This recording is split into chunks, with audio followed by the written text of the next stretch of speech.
Drake London should blossom under Kevin Stefanski, but the rest of the receivers are very much a work in progress.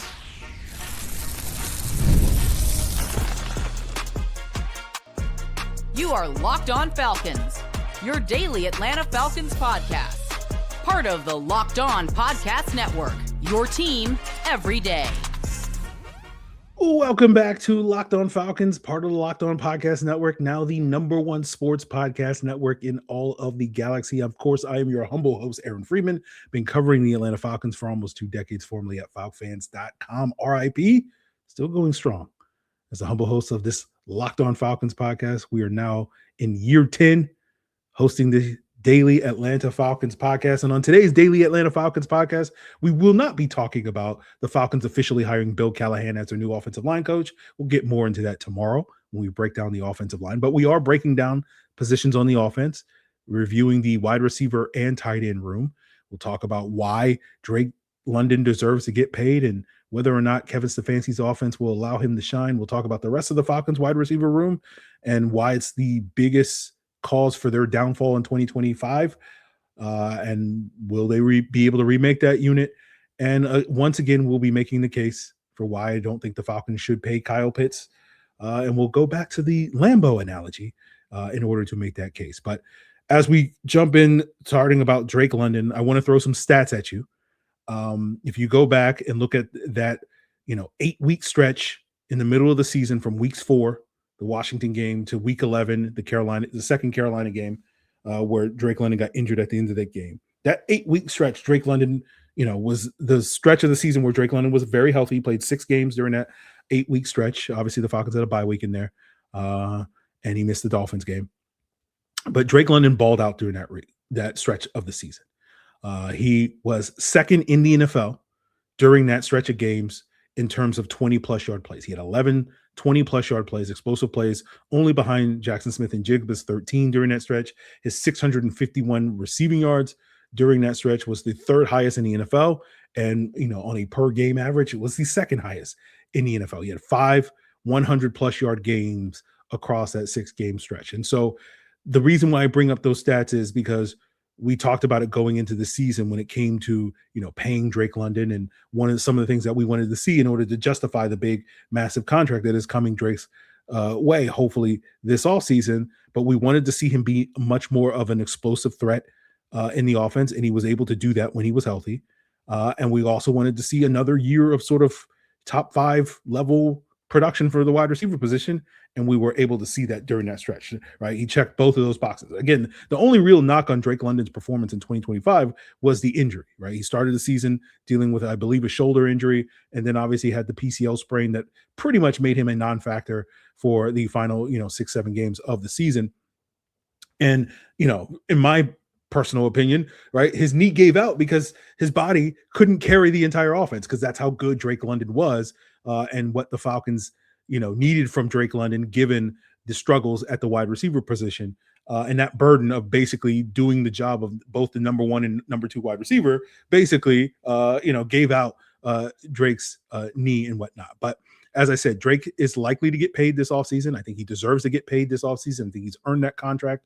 I know there's going to be a bunch of pocket watchers amongst the fan base that are going to say he's not worth the money, right? You're entitled to your opinion. If you think Drake is only worth, I don't know, $26 million a year instead of 33, 35, whatever that number winds up being, that's fine. But, I will sit here and say to the rest of us that are much more reasonable Falcon fans that aren't always pocket watching, we got to call out the pocket watchers when we see them. Now, let's talk about what Drake's role is going to be in this offense. And first, I got to explain the difference between an X and Z wide receiver, and we'll just really simplify it and give the 30-second version of it. An X wide receiver is a guy that lines up on the line of scrimmage. He doesn't go in motion and often needs to be able to beat press coverage consistently, because being on the line of scrimmage means it's easier for corners to press him. The Z wide receiver lines up off the line of scrimmage, is able to go in motion, and it's a little bit harder to press that guy because you can put him in motion, and also because he can build up some speed before that corner can get his hands on him and whatnot. And to me, the big question for Drake London in this Kevin Stefanski offense is going to be, will the Falcons continue under Kevin Stefanski to move Drake London around the formation, or will they just kind of park him as an X wide receiver, which is often what Arthur Smith did in his 2 years with Drake London in 22 and 23. And, Drake is effective in that role as he showed in 2022 and 23, but we saw him really blossom these last 2 years being much more of a Z wide receiver as well as a slot receiver, right? And you've heard me say that since we drafted him, that I think Drake London's best role is as that big slot. I think he's arguably the best in the league in terms of being that power slot in the league. And we've often talked about how, he's much more a Michael Thomas than a Mike Evans, right? In terms of what he can do. Keenan Allen's another great example.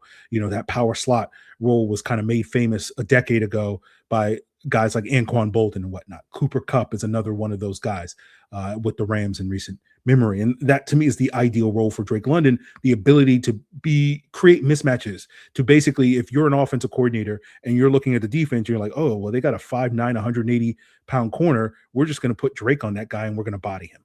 Or if they have a guy that can't win a sort of contested catch outside, and I'm like, oh, well, we'll just put Drake on the outside and he'll just win those contested catch abilities, right? It's Drake's ability. His greatest strength is his ability to basically be able to be moved around the formation and find the mismatch, right? In addition to that contested catch ability, which is why Drake London is so good on third downs and red zone. When it, money downs, when you need a guy to come down with the football, Drake London has been that reliable option for the Falcons, right? And you saw that last year when he was healthy, right? You could tell the difference between which games he was healthy for and when he wasn't, just by looking at his contested catch ability, right? If you look at the first 3 games when he was dealing with that injury and the last 3 games when he got back on the field after the knee injury, his contested catch rate combined in those games, according to PFF, was like 23%. Now you look at the games between those 6 games between them, it was like 59%, which is much more in line with his career contested catch rate going into the season, which was about 55%. Now, when we talk about what Drake's role is going to be, the worry with Stefanski is, he's going to park him at that X wide receiver, which is what he did with Amari Cooper, who was primarily a Z in Dallas before he got to Cleveland, and then he turned him into an X in Cleveland. Now, to Stefanski's credit, Amari Cooper blossomed in that role and had 2 of his 3 best seasons in the NFL playing that X wide receiver role in Cleveland. All right. And then you also couple that with, Jerry Jeudy going from a bust in Denver to, I won't say a star in Cleveland, but, a productive, reliable receiver in Cleveland, primarily because in Denver, he was primarily more of a slot guy. And then Cleveland got him and they were like, you're going to be our Z.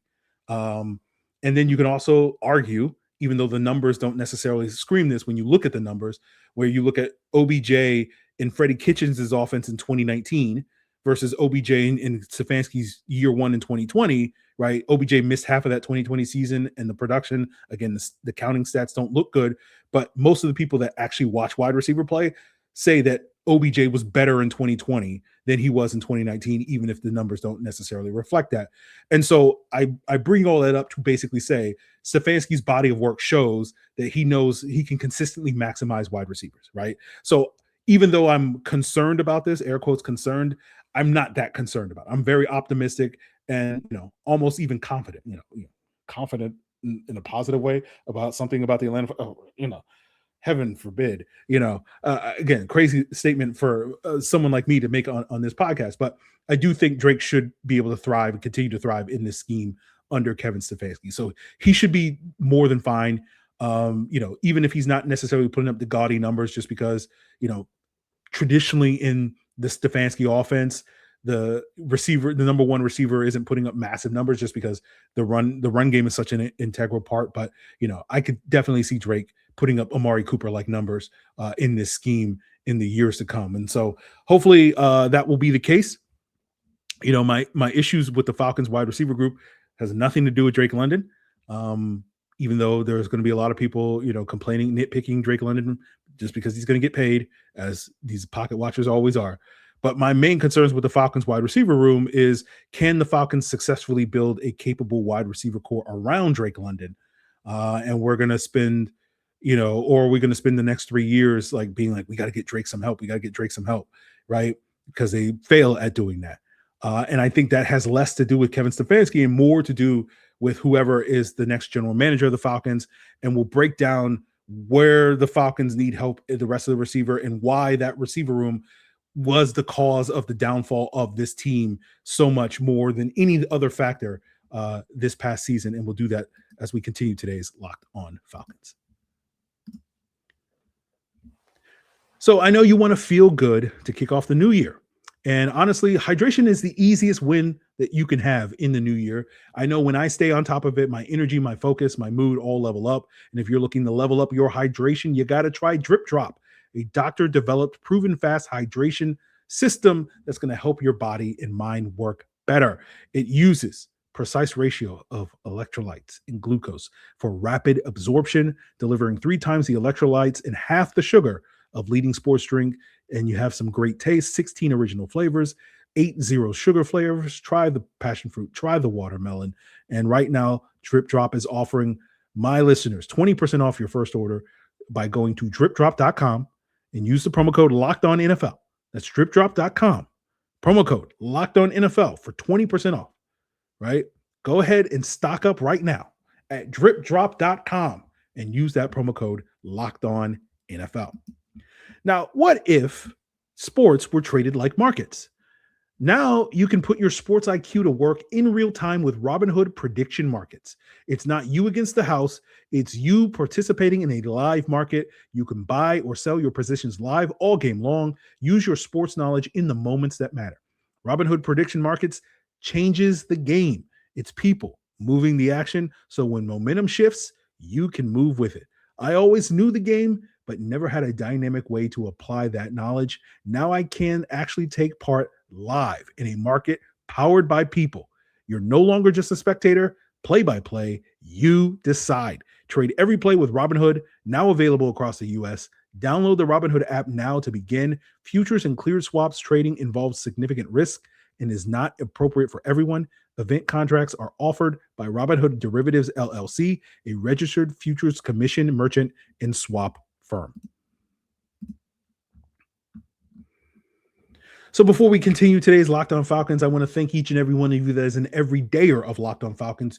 You are the reason why Locked On is now the #1 sports podcast network on the planet, which means it's #1 in the galaxy. And if you want to level up as an everydayer, why not join the Everydayer Club, right? You get a lot of perks, like an ad-free version of the podcast, Locked On Podcast Network Discord access, and you get a little merch, ladies and gentlemen, a little Locked On. Where's the logo? There's the logo, a little merch. And if you want to get access to this merch like this, head on over to the link in the description below at lockedonfalcons.supercast.com. You know, for $5 a month, $50 a year, you can get access to that sweet Locked On merch. If you see a big, bald, bearded black man in the wild rocking Locked On merch, you know, come up and say hi. He might be me. Okay. So go check it out if you want to get in on that. But let's talk about the rest of the Falcons wide receivers.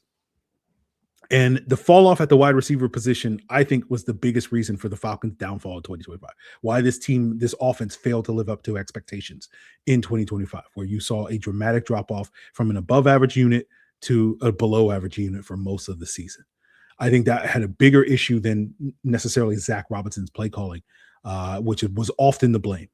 Certainly fair to criticize Zach Robinson's play calling, as we often did on this podcast, but as we won't necessarily dive into on today's episode, but we'll sort of touch upon, you know, Zach Robinson improved his play calling in all the areas that we wanted to see, like the play action, the usage of Kyle Pitts, more on that later. But, you know, we talk about this wide receiver group tanking the Falcon season, right? Because so much of their success in 2024 was based off of essentially Drake London and Darnell Mooney being a top 3 wide receiver duo, that only really the Lions, the Bengals could make an argument that they had a better duo, #1 and #2 wide receiver, or at least more productive #1 and #2 wide receiver than the Falcons did in 2024, right? And essentially that offense thrived because at various points, whether it was Kirk Cousins or Michael Penix, a lot of it was, hey, Darnell Mooney's open down there somewhere. Drake London's open down there somewhere, right? And this was one of the reasons why we were so critical of Zach Robinson's play calling, because it wasn't necessarily, he deserves credit for, designing the routes and whatnot. But like a lot of it was just kind of like he has a couple of dudes at the wide receiver position in 2024 that is driving that offensive success. But like I said, I think Zach did a better job in 2025, even if the receivers didn't do a better job. Now, Darnell Mooney is the primary culprit as the number 2. He was dealing with an injury, broke his collarbone during the summer. We didn't find out officially that that's what his injury was. We thought it was like a shoulder sprain or something like that on the first day of training camp until mid-season. And when you look back and you're like, oh man, like why didn't the Falcons take it more serious? But we'll circle back to that point. But we've been operating because Mooney was such a non-factor. Like really, only that first Saints game, you could say that Darnell Mooney had a positive impact on the Falcons' game plan, and so therefore the rest of the season, was just out here, doing cardio, as we say. That was such a huge cause for the downfall. And because of his non-factorness, we've been operating for months now here on this podcast and probably will continue for months, although it's not, guaranteed. It's not a slam dunk because there's new, decision makers in the building, and they may zig when we expect them to zag. But we've been operating that the Falcons are going to cut Darnell Mooney this offseason, right? They're going to save about $7.4 million against the cap to cut him. And, Mooney was checked out for a lot of the season. So were so many other wide receivers, Ray McCloud being one of them, Kadero Hodge being one of them. Whether you want to blame that on Ike Hilliard, whether you want to blame that on the quarterback situation, as I've seen D-Led and heard D-Led sort of say, like, oh, the receivers were all upset because they didn't like the transition from Kirk to Penix this year. Again, whatever you want to blame it on, frankly, it doesn't really matter what the root cause of that issue is. The bottom line is the results were the receiver room stunk this year. And essentially the Falcons, especially Mooney, he was essentially a bottom 3 when you look at some of the efficiency metrics to judge a number 2 wide receiver. He was like a bottom 3, maybe bottom 5 if you want to be really generous, number 2 wide receiver in the league. Like the only number 2 receiver that I could definitively say was worse than Darnell Mooney was Xavier Leggett. And unfortunately for the Falcons, the Panthers had Jalen Coker, who missed the first half of the season with an injury, come off the bench and play strong down the stretch and give that offense a boost, as we saw going into the playoffs. Unfortunately, the Falcons didn't have that. They didn't have another alternative option. And so when Mooney didn't play well, they didn't have a plan B. Ray obviously got cut early in the season, and even for the 3 games that he was basically out there was virtually a non-factor. Kadero Hodge was an afterthought outside of that Dolphins game. Casey Washington didn't step up. And again, it goes back to the decision that the Falcons had when they knew, we didn't, but they knew that Darnell Mooney broke his collarbone in the summer. And, they brought in DJ Chark, but they were like, we're going to be fine. It's going to be fine. Casey Washington's going to step up. David Sills is going to step up. Chris Blair, Dylan Drummond, Nick Nash. All these guys are going to step into that void, next man up and all that stuff. And they didn't step up, right? Now, you could say David Sills over the last 3 or 4 games of the season played well. He stepped up. But he's a 30-year-old number 5 wide receiver. That's not good enough. Everybody else didn't step up. Now, again, some of those guys didn't get the opportunity. Nick Nash is no longer here. He's gone, right? The Falcons did not re-sign him to a futures contract after spending a year on the practice squad, right? And so, if you're looking at Sills and Blair and Drummond and Devin Tompkins as your answers at wide receiver position, Washington and Hodge are still under contract. All right, we'll see what happens with Mooney and whatnot. But it's all pointing to this Falcon team completely revamping this entire room. And I think it's going to take more than one offseason to do so. I think you're going to have to add 4 or 5 guys to this wide receiver room over the next couple of off seasons. And it's not realistic to do that in one offseason. Now, I do think the Falcons could add a couple of free agents, could use one of their top picks on day 2 in the draft on a wide receiver. I think it makes sense to do that. But, I also think it's real possibility that even if they do that, they're still going to be potentially talking about using that number 1 pick in 2027 on a wide receiver. And whatever investments they make over the next few years at the receiver position, the focus should be on speed. Size is welcome, but speed is necessary for this receiver group. That has been something that this team has really lacked over the last 5 years under the Terry Fontenot era. And they need to not have that be a lacking issue over the next 5 years, whoever we label that era as the next general manager, presumably Ian Cunningham or whatever. You need to find wide receivers that complement Drake London's skill set. We know Drake thrives as an underneath, intermediate, third down, red zone guy. You need a guy that can take the top off of defense vertically as a deep threat.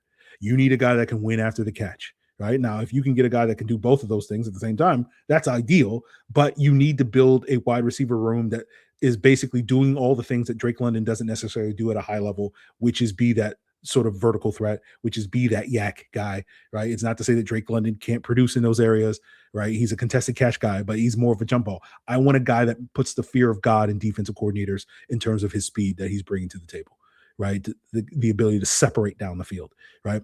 A guy like Rashid Shaheed makes a ton of sense. He checks a lot of those boxes, right? But I honestly don't want to see the Falcons go on this massive spending spree at the wide receiver position, right? Because I feel like so much of the Falcons' success over the coming years is going to hinge on their ability to draft well, to be able to produce cheap talent, right? You know, you don't have a good wide receiver room, so you got to go out there and build a good wide receiver room.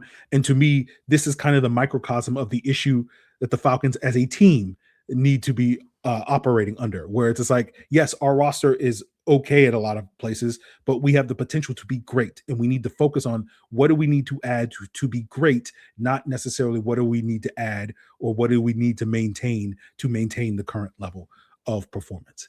And so I would like to see the next general manager go out there and prove yourself, right? We talked about Kevin Stefanski failing in Cleveland because of poor drafting. So go out there and make sure that Kevin Stefanski doesn't fail in Atlanta because of poor drafting. So go out there and draft the talent, right? And I think a lot of this team's success hinges on their ability to find that talent, especially at these skill position places. We talked about RB2 last week or yesterday. We'll talk about wide receiver. And then we'll also talk about the tight end position, right? Because I think their success, their ability to find that mid-round quality tight end is going to do wonders for this team and unlock so much potential for this team rather than paying Kyle Pitts to sort of be whatever you think Kyle Pitts is going to be.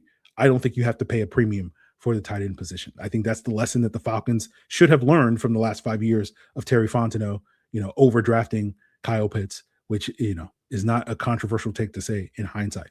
Right. But we'll break it down further when we talk about the Lambo versus the minivan. Right. For those of you that missed that conversation a year ago, we were talking about Kyle Pitts being the Lambo and the Falcons needing to use the Lambo.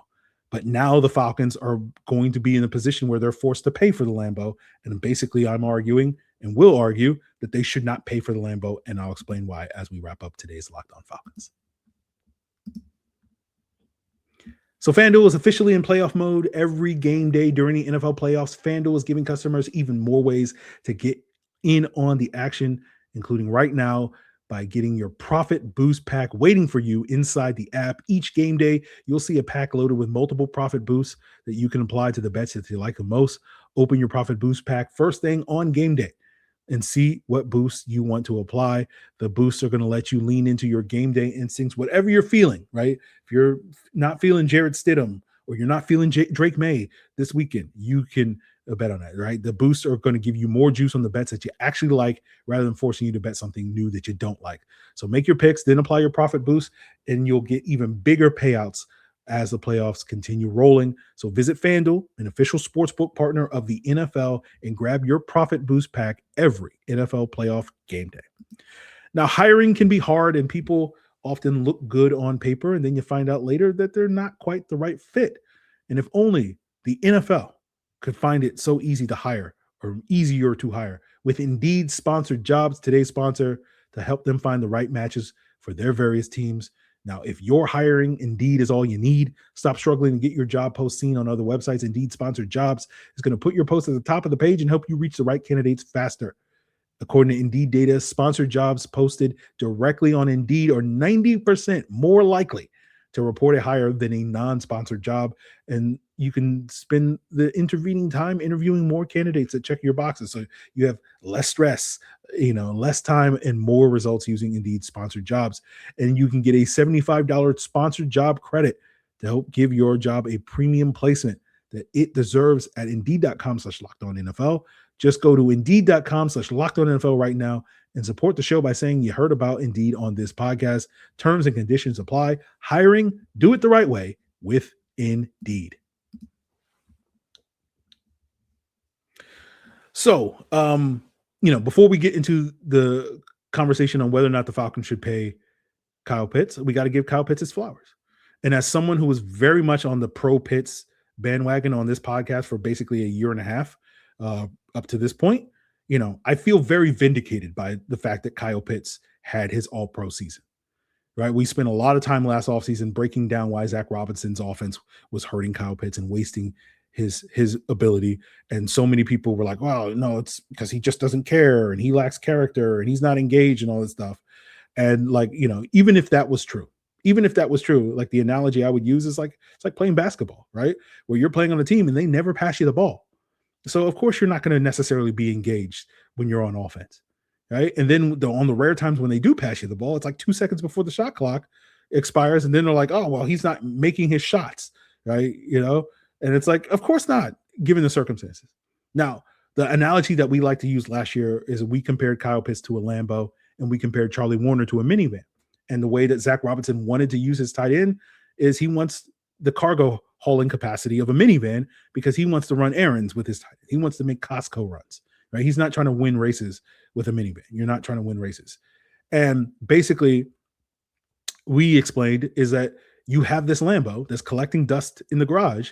Use the Lambo, right? At some point, you're going to need that Lambo to win you a race, right? And we saw that actually occur in 2025 in the back half of the season when Drake London went down and Kyle Pitts was crucial to sort of filling that role as being the team's primary third down option, being their primary red zone option. And credit to Kyle Pitts, he blossomed in that role. We saw some of the best football that Kyle Pitts, or some of the best football, without a doubt, the best football that Kyle Pitts has played in his time in Atlanta over those last 6 or 7 games. And again, that's why we sit here not killing Zach Robinson as much as other people, because again, that's a credit to Zach Robinson, dusting off the Lambo and be like, okay, I'll try to get this thing up and running. But here's the issue, right? This is where I make the case against keeping Kyle Pitts. Zach Robinson inherited that Lambo, right? Someone else had already paid for that Lambo, put it in the garage when he bought the house, right? Terry Fontenot was that person, right?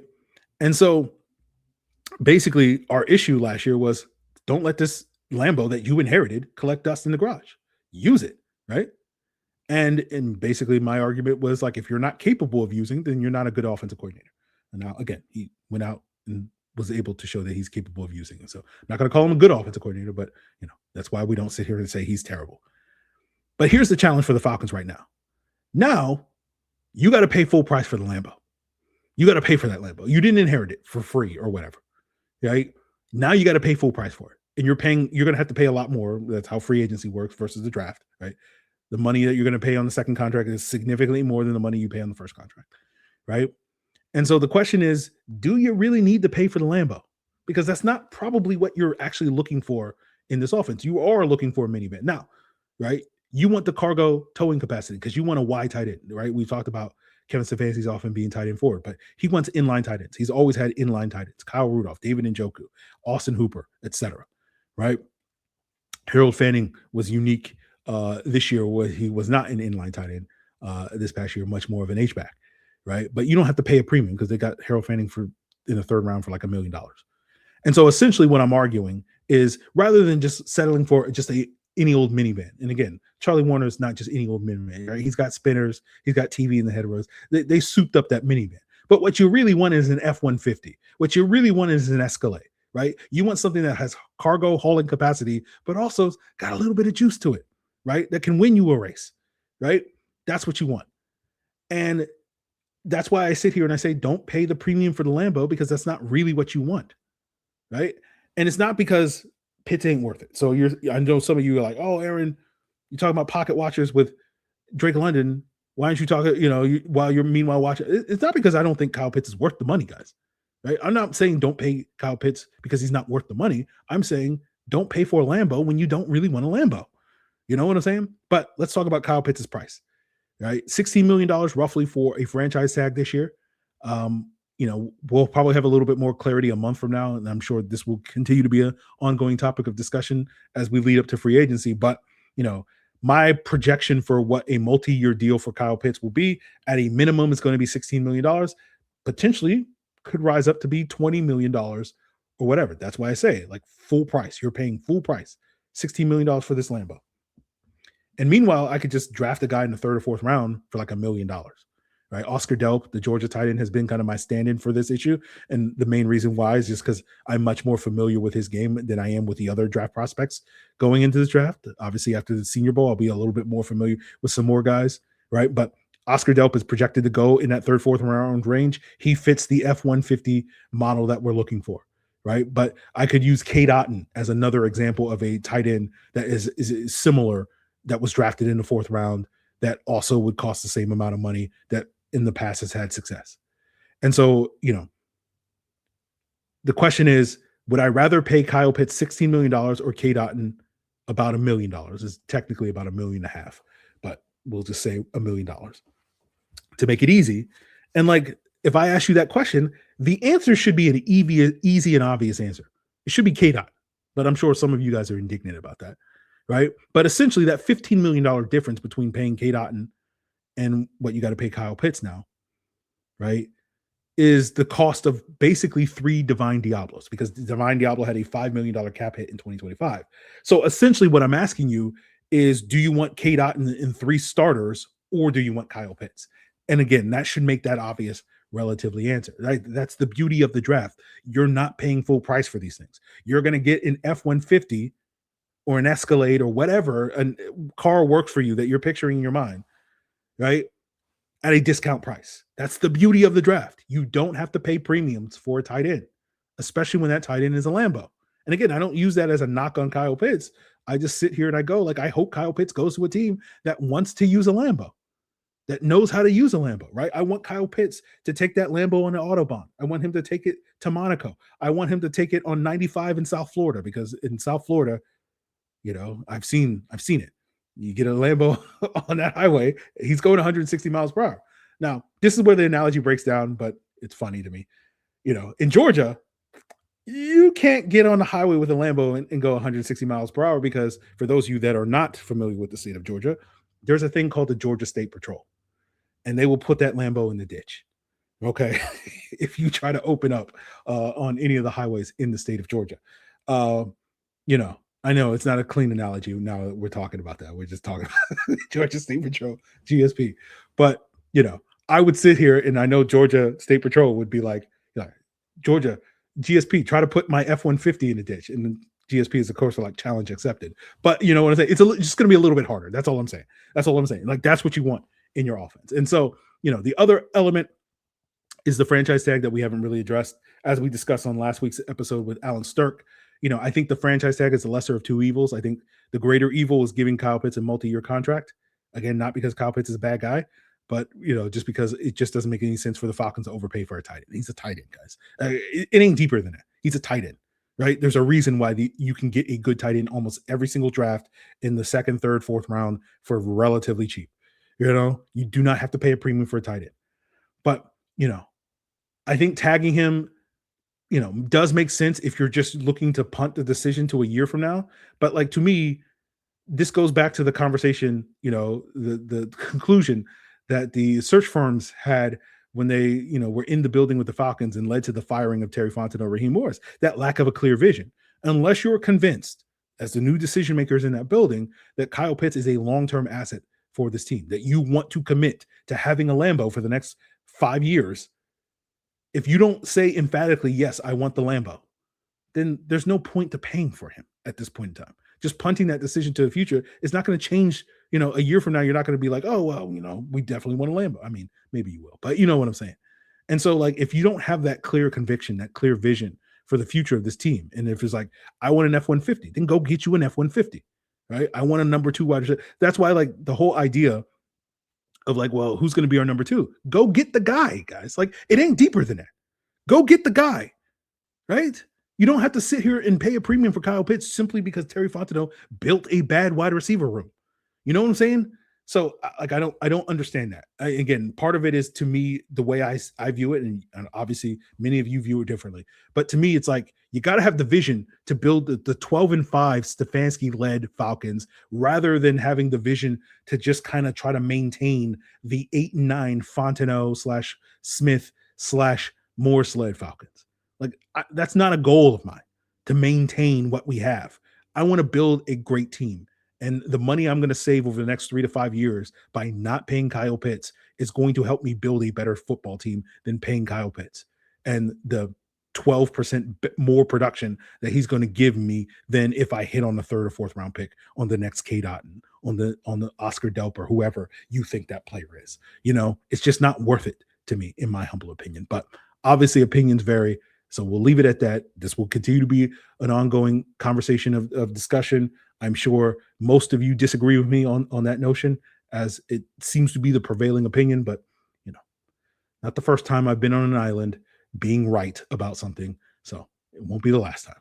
So we'll see on that front. We'll talk more about the offensive line tomorrow and what Bill Callahan is going to bring to the table, why it was the right call for the Falcons to let Dwayne Ledford walk. Not because he's a bad coach, but we'll get into all that tomorrow.